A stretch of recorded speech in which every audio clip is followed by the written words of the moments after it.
오늘 우리에게 주신 하나님의 말씀은 마가복음 6장 30절부터 46절까지의 말씀입니다. 마가복음 6장 30절부터 46절 말씀 조금 길지만 우리 천천히 한 목소리로 함께 읽겠습니다. 사도들이 예수께로 몰려와서 자기들이 한 일과 가르친 일을 다 그에게 보고하였다. 그때에 예수께서 그들에게 말씀하셨다. 너희는 따로 외딴 곳으로 와서 좀 쉬어라. 거기에는 오고 가는 사람이 하도 많아서 음식을 먹을 겨를조차 없었기 때문이다. 그래서 그들은 배를 타고 따로 외딴 곳으로 떠나갔다. 그런데 많은 사람이 이것을 보고 그들인 줄 알고 여러 마을에서 발걸음을 재촉하여 그곳으로 함께 달려가서 그들보다 먼저 그곳에 이르렀다. 예수께서 배에서 내려서 큰 무리를 보시고 그들이 마치 목자 없는 양과 같으므로 그들을 불쌍히 여기셨다. 그래서 그들에게 여러 가지로 가르치기 시작하셨다. 날이 이미 저물었으므로 제자들이 예수께 다가와서 말하였다. 여기는 빈들이고 날도 이미 저물었습니다. 이 사람들을 해쳐 제각기 먹을 것을 사 먹게 근방에 있는 농가나 마을로 보내시는 것이 좋겠습니다. 예수께서 그들에게 말씀하셨다. 너희가 그들에게 먹을 것을 주어라. 제자들이 그에게 말하였다. 그러면 우리가 가서 빵 200데나리온 어치를 사다가 그들에게 먹이라는 말씀입니까? 예수께서 그들에게 말씀하셨다. 너희에게 빵이 얼마나 있느냐? 가서 알아보아라. 그들이 알아보고 말하였다. 빵 5개와 물고기 2마리가 있습니다. 예수께서는 제자들에게 명하여 모두 떼를 지어 푸른 풀밭에 앉게 하셨다. 그들은 100명씩 또는 50명씩 떼를 지어 앉았다. 예수께서 빵 5개와 물고기 2마리를 들어서 하늘을 쳐다보고 축복하신 다음에 빵을 떼어서 제자들에게 주시고 사람들에게 나누어 주게 하셨다. 그리고 그 물고기 2마리도 모든 사람에게 나누어 주셨다. 그들은 모두 배불리 먹었다. 빵 부스러기와 물고기 남은 것을 주워 모으니 12광주리에 가득 찼다. 빵을 먹은 사람은 왕자 어른만도 5,000명이었다. 예수께서는 곧 제자들을 재촉하여 배를 태워 자기보다 먼저 건너편 벳세다라로 가게 하시고 그동안의 무리를 헤쳐 보내셨다. 그리고 헤어지신 뒤에 예수께서는 기도하시려고 산에 올라가셨다. 아멘. 자리에 앉으시겠습니다. 샬롬. 주님의 평강이 사랑하는 성도님들의 삶에 가득하시기를 간절히 기도합니다. 벌써 6월도 중간을 넘어가고 있습니다. 우리가 다다음 주에는 우리 자연 안에서 또 하나님을 함께 예배하는 또 쉼을 얻는 시간을 가질 예정인데요. 여러분들 이 시간들 위해서 함께 기도해 주시길 부탁드립니다. 참 여기 앞에서 보면은 반가운 얼굴들이 많이 보이고 있습니다. 여러분들 예배 후에 함께 서로 또 축복해 주시고 또 환영해 주시면 감사하겠습니다. 또 우리 김희선 목자님께서 오늘 허리가 지금 아프셔가지고 함께 예배를 참석하지 못하시고 또 온라인으로 함께 예배 드리고 계신데요. 목자님 삶에도 목자님 또 건강에도 주님의 은혜가 깃들기를 함께 기도하겠습니다.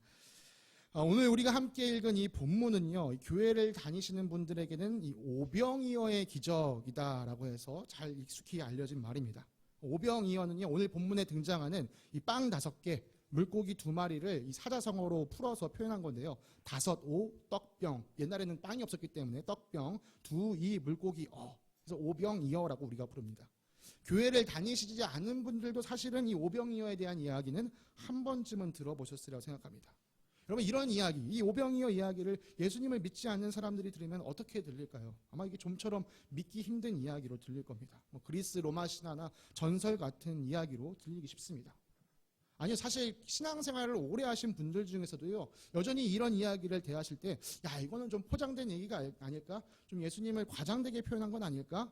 그렇게 생각하시는 분들도 있습니다. 오늘은 이 전설과도 같은 이야기를 살펴보면서 예수님이 누구신가 함께 생각하기 원합니다.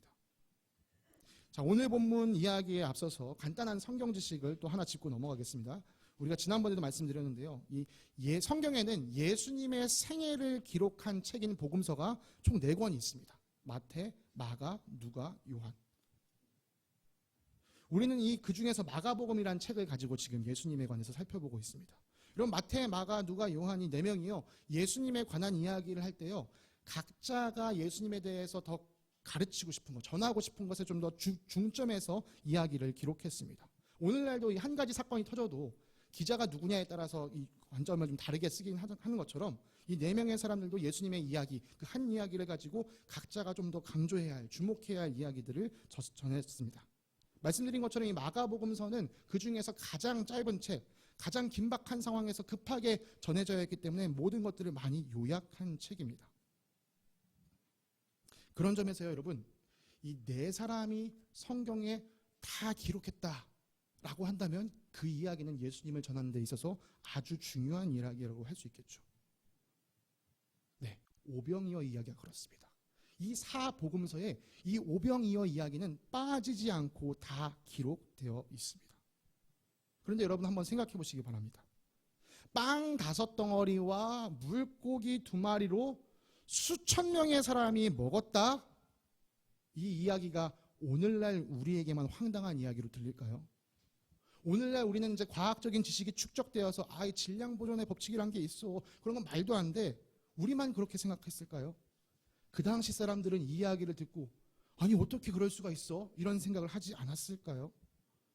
저는 그 당시 사람들도 처음 이야기를 들었을 땐 당황했으리라고 생각합니다. 이 이야기는 시대를 막론하고 듣는 누구에게나 좀처럼 받아들일 수 없는 이야기였습니다. 그런데도 불구하고 이 4명의 복음서 기자는 이 이야기를 빠뜨리지 않고 다 기록했다는 사실이죠. 지금 예수님 믿으세요라고 쓰는 그 책에 이 믿을 수 없는 얘기를 기록한다? 왜 그들은 이 이야기를 기록했을까요? 그것은요, 이 이야기가 믿을 만한 사실이기 때문입니다. 이 마가복음, 우리가 읽고 있는 마가복음은요, AD 50년경에서 한 60년경 사이에 기록되었다라고 여겨집니다. 다시 말해서 예수님의 공생애가 끝나고 나서 그렇게 멀지 않은 시대에 이 책이 기록되었습니다. 만약 이 책이 거짓말을 기록했다면 사람들은 더 이상 이 책을 받아들이지 않았을 겁니다. 아니 뻔히 드러날 거짓말을 이 책에 기록해서 보급한다? 그건 말이 안 되는 이야기죠. 그렇다는 얘기는 이 이야기가 진짜 사실이었다는 증거가 있다는 셈입니다.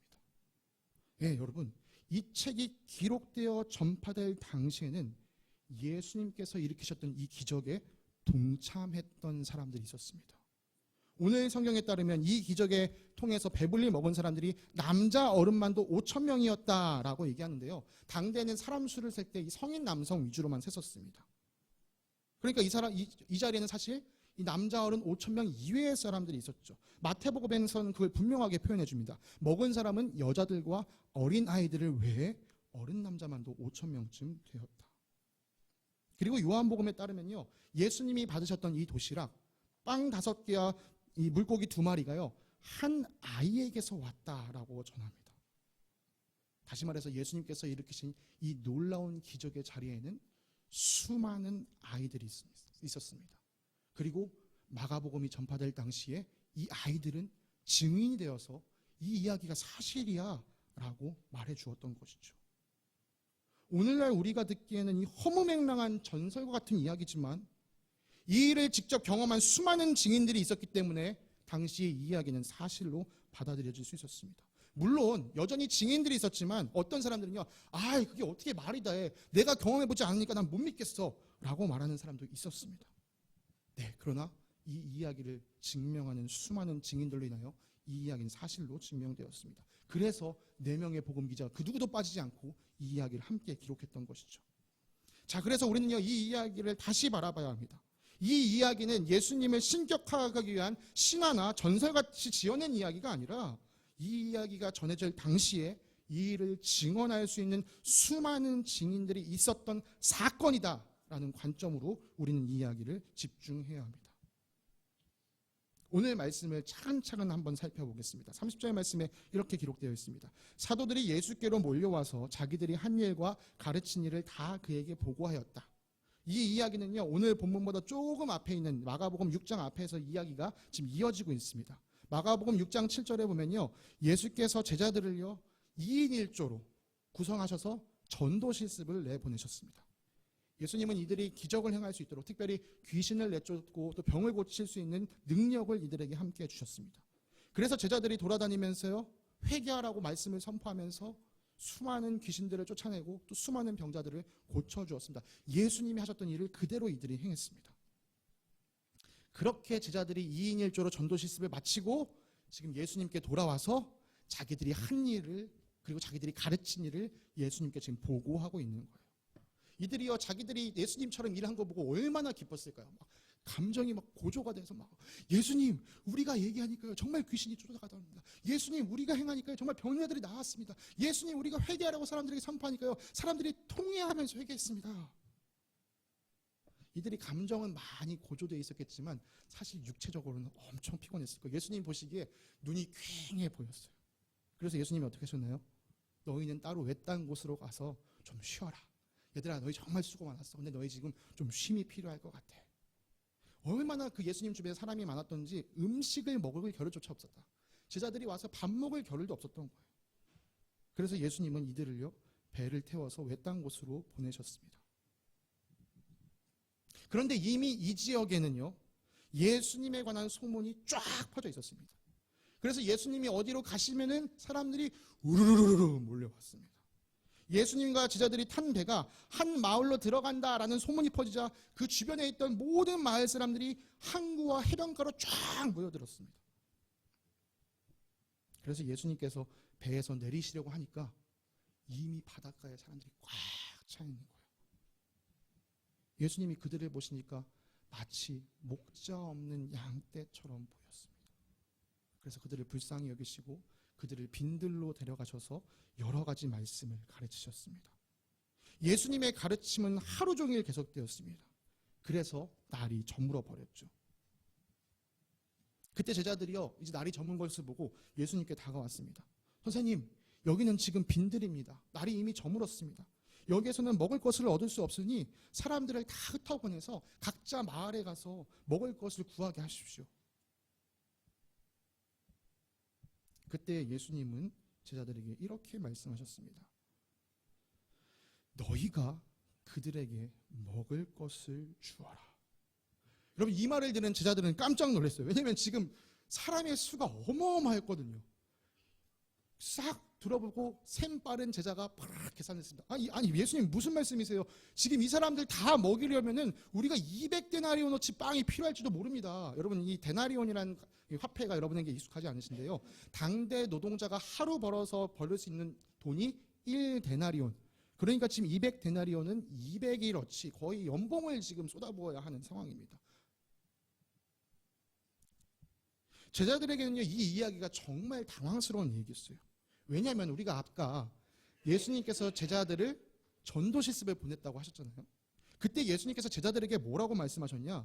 너희 갈 때는 먹을 빵도 챙기지 말고 주머니에 동전도 넣어가지 마. 그러니까 지금 제자들 손에는 아무것도 주어진 게 없었어요. 그런데 지금 이 사람들을 먹이라고요. 막 제자들이 서로 얼굴을 보면서 당황해가지고 어쩔 줄 모르니까요. 예수님께서 제자들에게 물으셨습니다. 지금 너희에게 빵이 얼마나 있느냐? 제자들이 급하게 나가서 뭐가 있지? 찾아보았습니다. 그때 거기서 빵 5개와 물고기 2마리를 찾을 수 있었습니다. 앞서 말씀드린 것처럼 요한복음 기자는 이 도시락이 어린 아이에게서 왔다라고 이야기했습니다. 예수님은 그 적은 양을 받아가지고 사람들을 때를 지어 앉게 하셨습니다. 그리고 빵 5덩어리와 물고기 2마리를 가지고 그걸 손에 받드시고 하늘을 바라보시면서 축복하시고 제자들에게 빵과 물고기를 나눠주라고 명령하셨습니다. 우리의 일반적인 상식에 따르면 빵 한 덩이를 찢어서 나눠줬으면 이제 빵이 줄어들어야 할 것 같은데 먹은 만큼 그것이 없어져야 할 것 같은데 모든 사람이 먹을 것을 받을 때까지 그런 일이 일어나지 않았습니다. 지난주 저희가 금요일날 청년 목장을 금요일 저녁에 하고 있는데요. 저희가 저녁으로 피자를 먹었었습니다. 피자 2판을 가지고 6명이 먹었었습니다. 그럼 피자 한 판이 8조각이니까 2판이면 16조각. 6명이 먹기엔 충분하겠네. 근데 그 자리에 저도 있었고 선우도 있었고 준우도 있었습니다. 갑자기 2판이 적어 보이죠? 내가 한쪽 먹으면 걔가 먹을 한쪽이 없어지는 거였습니다. 그런데 예수님께서 축복하신 빵 5덩어리와 물고기 2마리는 그런 일이 일어나지 않았습니다. 모든 사람이 배불리 먹고 또 먹고 남은 것을 다 거두었더니 무려 12강주리가 가득 찼다. 처음 가지고 나온 것보다 더 풍성해졌다라고 이야기합니다. 그렇게 이 음식을 먹은 사람들이 앞서 말씀드린 것처럼 남자 어른만 5,000명, 여성과 아이들까지 셌더라면 그보다 훨씬 많은 사람들이 이 기적을 경험했습니다. 도대체 우리가 알고 있는 이 물리적인 법칙을 뛰어넘는 이 일이 어떻게 가능했을까요? 여러분, 우리가 아무리 생각해도 이 기적을 이해하기는 너무나도 힘듭니다. 그러나 우리가 한 가지 사실만 인정한다면 이 일은 우리에게 쉽게 받아들여질 수 있습니다. 그것은 우리가 지난주에 나눈 것처럼 예수님, 그분이 바로 사람의 몸을 입고 이 땅에 찾아오신 창조주 하나님이시다 라는 사실을 우리가 받아들이면 이 이야기는 간단하게 이해됩니다. 말씀만으로 이 세상을 만드실 수 있는 능력을 가지신 분께서 빵 5덩이와 물고기 2마리를 가지고 그곳에 모인 사람들을 배부르게 먹이는 것은 너무나도 쉬운 일입니다. 물론 이것이 우리의 일반적인 경험과는 매우 다르다는 것을 저도 알고 있습니다. 그래서 우리가 받아들이기가 쉽지 않은 것이죠. 그러나 앞서 말씀드린 것처럼요, 이 이야기가 전해질 당시에는 이 일을 직접 경험한 많은 사람들이 있었기 때문에 이 일이 진짜 사실이구나 라고 전해졌었습니다. 그렇기 때문에 우리가 귀납적 추리를 통해서 이런 일이 사실이라고 생각한다면 그분이 정말 창조주 하나님이시구나 라고 접근할 수가 있는 것이죠. 더욱이 오늘 예수님께서 이루신 이 일은 우리가 이 구약 성경에서 찾아볼 수 있었던 하나님의 모습과도 너무나도 닮아 있습니다. 하나님께서 에덴 동산을 만드시고 남자와 여자를 그곳에 두셨습니다. 우리가 에덴 동산 이야기 꺼내면 우리 머릿속엔 가장 먼저 뭐가 떠오르죠? 선과 악을 알게 하는 나무, 우리가 흔히 선악과라고 부르는 것이죠. 그런데 대부분 사람들이요, 이 선악과를 생각하니라고 놓치는 것이 있습니다. 창세기 2장 16절부터 17절에 이런 말씀이 있습니다. 주 하나님이 사람에게 명하셨다. 동산에 있는 모든 나무의 열매는 내가 먹고 싶은 대로 먹어라. 그러나 선과 악을 알게 하는 나무의 열매만은 먹어서는 안 된다. 그것을 먹는 날에는 너는 반드시 죽는다. 하나님께서 먹지 말라고 금하신 것은 선과 악을 알게 하는 나무의 열매 단 하나뿐이었고, 사실 아담과 하와에게 허락된 수많은 나무 열매들이 있었다라는 사실을 우리는 놓칩니다. 풍성한 은혜가 그들에게 이미 있었다라는 것을 우리는 기억하지 못합니다. 제가 과일을 참 좋아하는데요, 그래서 이 과일 저 과일 잘 먹습니다. 잘 사 먹습니다. 그러나 제가 아직까지 먹어보지 못한 과일이 많다라고 생각합니다. 아마 제가 생을 마감하기 전까지도 못 먹어보는 과일이 있을 거라고 생각합니다. 그만큼 이 세상에도 그렇게 과일이 풍성한데요, 하나님께서 우리에게 베푸신 은혜가 무엇이었나, 이 풍성한 은혜를 우리는 놓치고 살아갑니다. 오늘 본문 이야기를 통해서 떠올릴 수 있는 사실 구약 이야기는 한 가지가 더 있습니다. 그것은 바로 이스라엘 백성이 이집트를 탈출해서 광야에 머물렀을 일입니다. 여러분, 광야라는 곳은요, 사람이 농사를 지어서 먹을 것을 구할 수 있는 것이 아니었습니다. 그런데 이스라엘 백성은 이 광야에서 40년을 지냈습니다. 그런데 그들이 이 40년간 광야에 있는 동안 식량의 문제를 전혀 겪지 않았습니다. 여러분, 어떻게 그럴 수가 있었죠? 출애굽기 16장 말씀을 살펴보면요, 매일같이 하나님께서 내려주시는 만나가 있었기 때문에 이들이 굶지 않았다라고 얘기합니다. 여러분, 만나는요, 이스라엘 백성이 이 광야에 머무는 동안에만 한정적으로 제공되었던 식량인데요, 하나님께서 일주일 중에 이 안식일을 제외한 평일 6일 동안 매일 아침마다 지면에 이 서리처럼 보이는, 하얀 서리처럼 보이는 이 쌀아기 같은 것을 내려주셨습니다. 이스라엘 백성들이 그것을 보고 만후, 이 만후라는 뜻은 이게 뭐야? 라는 말인데요, 이게 뭐야? 라고 말하는 그 만후에서 만나라는 표현이 생겼습니다. 그렇게 평일 아침이면 매일 하나님께서 이들에게 먹을 양식을 제공해 주셨습니다. 오늘 우리가 읽은 말씀도요, 수많은 사람들이 빈들에 있었습니다. 빈들. 제자들이 보기에 이 빈들은요, 먹을 것을 구할 수 없는 곳이었습니다. 더욱이 제자들은요, 이 사람들을 먹이고 싶은 마음도 없었습니다. 좀 야박하게 표현하자면 제자들에게는 이 수많은 사람들이 짐처럼 보였습니다. 내 몸도 피곤해 죽겠는데 빨리 이들 흩어서 나 좀 쉬었으면 좋겠다. 그러나 예수님이 보시기에 이 사람들은 달리 보였습니다. 아까 우리가 읽은 것처럼 예수님 보시기에 이들은 목자 없는 양처럼 보였습니다. 여러분, 양떼에게 목자는요, 생명과 직결된 아주 중요한 존재입니다. 특히요, 이 양은 시력이 좋지 않습니다. 이 눈앞에 한 치 앞을 잘 살필 수 없는 연약한 시력을 가지고 있습니다. 그래서 목자는 이 시력이 좋지 않은 양들을 푸른 초장으로 인도해서 그들을 먹이는 가이드의 역할을 해줍니다. 목자 없는 양떼와 같은 이 사람들은요, 굶주림에 지쳐 있었습니다. 여러분, 근데 여기서 굶주림에 지쳐 있었다는 것은요, 육신의 것, 육적인 것만을 이야기하는 것이 아닙니다. 이들은 영적으로도 심히 굶주린 상태였습니다. 그래서 예수님께서 목자 없는 양처럼 보이는 이들에게 가장 먼저 하신 것이 무엇이었죠? 여러 가지로 가르치기 시작한 것입니다. 다시 말해서 그들 안에 말씀을 채워넣기 시작하셨던 것입니다. 그렇게 하루 종일 말씀을 채우다 보니까 시간이 흘러 배가 고파진 것뿐이에요. 배가 고파졌기 때문에 이들의 고픈 배를 채우기 위해서 예수님께서 오병이어를 가지고 기적을 일으키신 것뿐입니다. 육신의 필요를 우선적으로 바라보는 우리가 보기에는 적은 음식으로 많은 음식이 생긴 게 놀라운 기적처럼 보일지 모르겠지만 이 사건의 본질은요, 우리의 육신뿐만 아니라 우리의 진정한 필요인 영의 필요를 채워주시는 예수님께 있습니다. 빵 5덩이와 물고기 2마리로 5,000명이 넘는 사람들이 먹는 것 놀라운 일입니다만, 우리가 정말 주목해야 하는 것은 예수님께서 우리의 영을 살리시기 위해 헌신을 마다하지 않으신다는 사실이에요. 제자들만 피곤했을까요? 예수님도 피곤한 상황이었습니다. 그러나 목자 없는 양들을 향하여 하나님 나라의 말씀을 던져주시면서 그들을 먹이신 것이죠.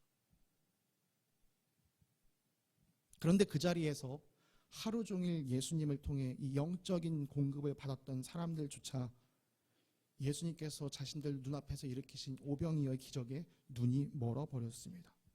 그 사실을 그 이어지는 이야기에서 우리는 확인할 수 있습니다. 오늘 우리가 읽은 이야기는 이렇게 끝납니다. 예수께서는 곧 제자들을 재촉하여 배를 태워 자기보다 먼저 건너편 베스다로 가게 하시고 그동안 무리를 헤쳐 보내셨다. 그들과 헤어지신 뒤에 예수께서는 기도하시려고 산에 올라가셨다. 예수님은 사람들의 필요를 채우시고요, 제자들과 수많은 사람들을 자기 곁에서 떠나가게 하셨습니다. 그리고 기도하기 위해 홀로 산으로 올라가셨습니다. 예수님께서 왜 이렇게 하셨는가? 요한복음은 더 자세히 설명해 줍니다. 요한복음 6장 14절에서 15절 말씀입니다. 사람들이 그 기적을 경험하고 나니까 이렇게 얘기 시작하는 거예요. 사람들은 예수께서 행하신 표징을 보고 이분은 참으로 세상에 오시기로 된 그 예언자이다 하고 말하였다. 예수께서는 사람들이 와서 억지로 자기를 모셔다가 왕으로 삼으려고 한다는 것을 아시고 혼자서 다시 산으로 물러가셨다.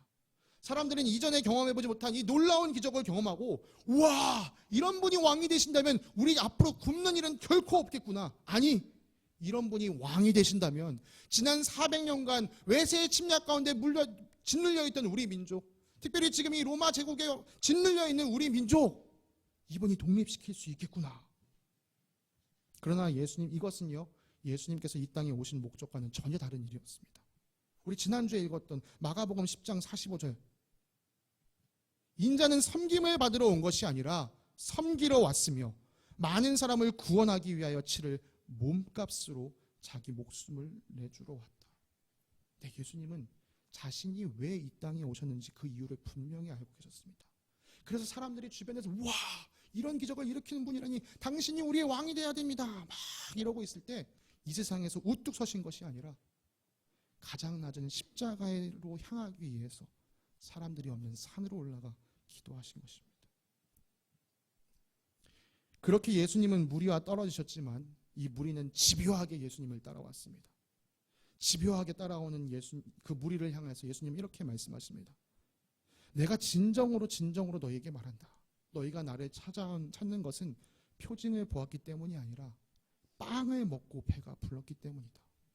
너희는 썩어 없어질 양식을 얻으려고 일하지 말고 영생에 이르도록 남아있을 양식을 얻으려고 일하여라. 이 양식은 인자가 너희에게 줄 것이다.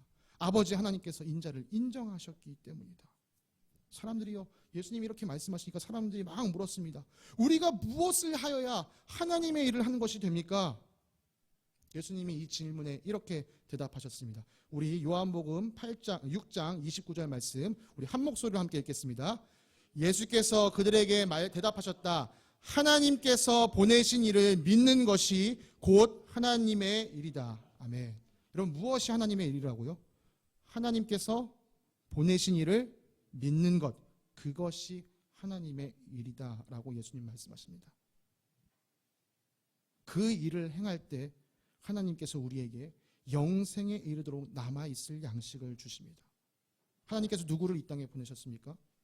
하나님께서 세상을 이처럼 사랑하셔서 외아들을 주셨으니, 외아들을 보내주셨으니, 이는 그를 믿는 사람마다 멸망하지 않고 영생을 얻게 하려는 것이다.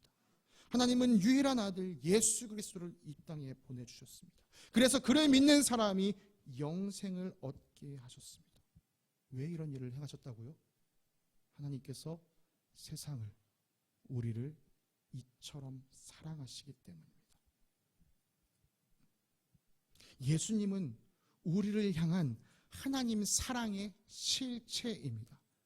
여러분, 사랑은 눈에 보이지 않죠. 제가 좀 아내에게 수천 번, 수만 번 사랑한다, 사랑한다 말만 하는 것은 아무런 효과가 없습니다. 여보, 오늘 예배 끝나고 내가 하늘이 볼 테니까 당신은 편하게 쉬고 와. 이렇게 헌신할 때요, 제가 사랑이라는 단어를 한마디 하지 않아도 아내는 우리 남편이 나를 사랑하는구나, 그 사랑이 눈에 보이게 됩니다. 우리 죄를 대신하여 죽는 것을 마다하지 않으시는 이 예수님의 헌신을 볼 때 우리는 이것이 나를 향한 엄청난 사랑이구나, 이것을 깨닫게 됩니다. 여러분, 이것이 우리에게 가장 기쁜 소식, 가장 복된 소식, 복음입니다. 저와 여러분을 향하여 변치 않으시는 하나님의 사랑이 예수 그리스도를 통하여, 십자가를 통하여 증명되었습니다. 아무리 여러분 주먹만한 다이아 반지를 들고 와서 프로포즈를 한다고 해도요, 아니 왜 나 같은 사람한테 이렇게 큰 다이아 반지를 주는 거예요? 나 이 반지 받을 수 없어요. 여러분, 이렇게 거절하면요, 두 사람 사이의 결혼은, 사랑은 완성될 수 없습니다. 마찬가지로 하나님께서 예수 그리스도를 통하여 우리에게 당신의 사랑을 증명하셨다 할지라도 우리가 그 사실을 받아들이지 않는다면 우리가 하나님과의 영원한 사랑 관계 안으로 들어갈 수가 없습니다. 하나님께서 우리에게 바라시는 단 한 가지는 바로 하나님께서 저와 여러분을 사랑하신다는 사실, 그 사실을 있는 그대로 인정하는 것입니다. 그래서 우리가 그 사랑을 받아들이고 하나님을 사랑하며 사는 것, 그것이 주님께서 우리에게 원하시는 것입니다. 말씀을 마무리하겠습니다. 기적은 이해하기 쉽지 않은 부분이 있습니다. 이해가 되지 않기 때문에 받아들이는 것이 어려운 부분이 있습니다. 그러나 내가 이해할 수 없다고 해서 그것을 무작정 부인하는 것은 옳지 않습니다. 내가 이해할 수 없음에도 불구하고 왜 이 이야기가 진지하게 전해지는지 생각해 보아야 합니다. 오늘 말씀 오병이어 사건이 그러합니다. 오병이어 사건은 그 사건을 경험한 사람에게도 매우 놀라운 일이었습니다. 그러나 그렇게 채워진 배는 하룻밤만 지나면 다시 고파지고 말 것입니다. 이 땅에 사는 동안 이 몸이 필요한 양식을 얻는 것 중요한 일입니다. 그것을 위해 우리 열심히 일해야 합니다. 그러나 그보다 더 중요한 것은 우리의 영혼이 영원한 생명을 얻기 위한 이 생명의 양식, 그것을 얻기 위해 일하는 것입니다. 하나님의 일을 해라. 하나님의 보내신 분을 믿어라. 온 세상 우주 만물을 만드신 분께서 언젠가 죽을 육신, 썩어 없어지는 양식뿐만이 아니라 우리의 진정한 필요, 우리의 영원히 우리에게 필요한 양식을 우리에게 채워주시고자 하신다. 그것이 오늘 이 오병이어 사건이 가지고 있는 핵심입니다. 제가 뉴스 기사를 읽다가 이번 주에 화제가 되었던 한 인터뷰 영상을 보았는데요. 우리 함께 잠깐 이 인터뷰 영상을 보겠습니다. Excuse me. Sorry? What makes you confident? Jesus Christ. You are walking with such a confident walk. Thank you. It's just, I'm a Christian, so I'm gonna, Faith. yeah, faith. How do you say how faith has helped you in life, career, personality? I would say following the words from the Holy Bible and learning His teaching makes me a better person. Yeah. Wow. And to learn to surrender, basically. That's so amazing and inspiring. Can you share something with someone who is struggling to find their faith? that's good. That's a good question. Definitely start going to church, going to a local church, reading the Bible. Just start doing something. Yeah, small steps. Yeah. And any advice you would share for someone who is trying to improve their confidence? Honestly, put faith into God and to just keep doing the healing work. Yeah. I love that so much. What was your name? Dorothy. 네, 도로시라고 하는 이 여성은요, 뉴욕에서 일하고 있는 아시안계 모델입니다. 이 유튜버가 이제 무작위로 지나가는 사람에게 당신은 무엇이 당신을 자신감 있게 만듭니까?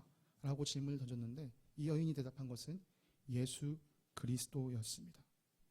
여러분, 모델이라는 직업은요, 보여지는 것을 업으로 하는 일입니다. 그래서 이쪽 세계 사람들은요, 겉으로 드러나는 것을 아주 중요하게 여기죠. 그러나 여러분, 지금 사실 이 화면에 보여지는 이 여성이 그렇게 아름다운 여성이라고 보이시나요? 겉으로는 그렇지 않을 수 있습니다. 그러나 이 여성에게는 자신감이 있어 보입니다. 평안함이 있어 보입니다.